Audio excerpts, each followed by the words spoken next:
Medyo kilala ko na si Kit.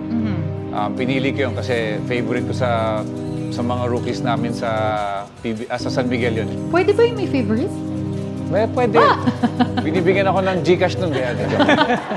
First pick ko is a rookie from Kit Jimenez from last pick ng PBA draft. Ngayon ay naging first pick sa PBA All-Star team. Step back and kiss myself.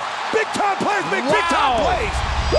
Pagkatapos nga mag-champion ng San Miguel Beermen, mangyayari na ang inaabangang PBA All-Star Bacolod 2024 na ang maglalaban ang team ni Japet Aguilar kontra sa team ni Mark Baroka. Pero bago yan, magsasalpukan muna ang Team Greats at ang Team Stalwarts, kabilang nga ang mga rookie at sophomore players ng PBA, at magkakaroon ng draft show na pipili ang bawat coaches ng mga players nila sa mga nakalistang 24 players. Ang Team Stalwarts ay pangungunahan ni Coach Peter Martin. Dito sa video na to ay pipili na si Coach Peter Martin ng kanyang first pick para sa Stalwarts. Your first pick? Yes, I do. Oh, sino po ang unang napili? First pick ko is a rookie from the San Miguel Beermen. His name is Kit Jimenez. Aba! Homegrown pick agad. Well, Kit Jimenez already a champion, ha? And his first conference in the PBA, ito si Kit on your screens, was picked 76 in the recent draft, kaya yun din yung number na gamit. Actually, curious ako kung ano ang hairstyle niya sa All-Star. Dahil right after nung ginupitan ni kagad ni Junmar, correct. Akalain mong from last pick ng PBA draft, ngayon ay naging first pick na si Kit Jimenez sa PBA All-Star. Dahil nga kilala na din ni Coach Peter Martin ang kalidad ng laro ni Kit Jimenez. Medyo kilala ko na si Kit. Pinili ko yun kasi favorite ko sa mga rookies namin sa San Miguel yun. Pwede ba yung may favorite? Pwede. Binibigyan ako ng Gcash nun. At paniguradong siya na din ang inaabangan ng mga fans sa darating na PBA All-Star Weekend. Good news ito kay Kit Jimenez dahil alam naman natin na hindi masyado nagamit si Kit ng San Miguel Beermen last season. Pero ngayong All-Star ay may pagkakataon na ulit mag-showtime si Kit Jimenez para sa kanyang maraming fans. At ito ang mga next na napili ni Coach Peter Martin para maging kakampi ni Kit Jimenez sa Team Stalwarts. Siguro, pipiliin ko rookie ulit. Gusto ko kasi mga choice ko puro rookie. Si John Amores. My next pick is Stephen Holt. Stephen Holt from the Terra Firma Jeep. Again, another rookie, Keith Datu from the Rain or Shine Elasto Painters. Rookie ulit ang kukunin natin from Northport, Batang Pier, Fran Yu. Another rookie, Adrian Nocum from Rain or Shine. So, hanap tayo ng malaki. Wala pa kaming malaki. JM Calma, Northport, Batang Pier. I'll go with Joshua Monzon of Northport, Batang Pier. Anton Asistio, Rain or Shine, Elasto Painters. Why so good? Leonard Saltnilian, Rain or Shine, default. Keith Zaldivar from Converge. Balikan natin ang mga naging highlights ni Kit Jimenez sa PBA last season.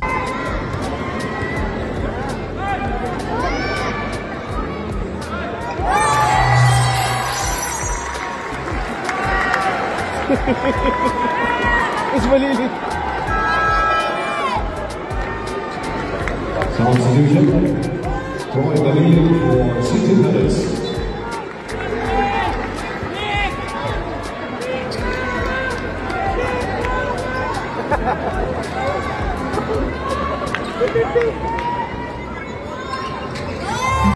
Substitution.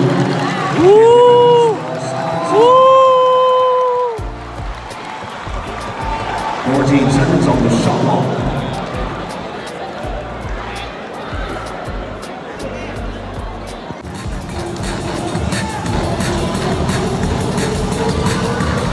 Yari. Hop! Ay, offensive foul.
end of the third quarter, the score is 66-62 in favor of your San Miguel Beermen.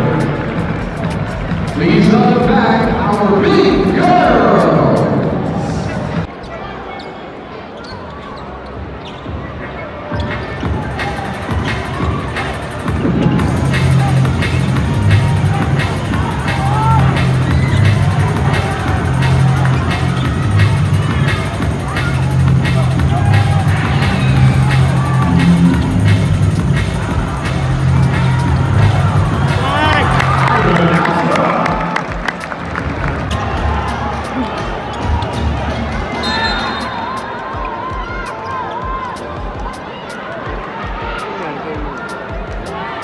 We have an official suspension of play.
You don't like that? You don't like NBA basketball?